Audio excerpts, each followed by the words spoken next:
Leo Tolstoy একজন খ্যাতিমান রুশ লেখক।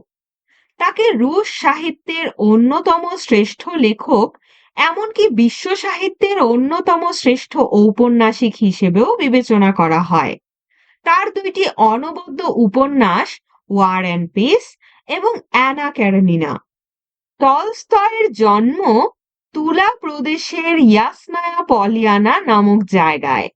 তিনি ছিলেন পরিবারের চতুর্থ সন্তান।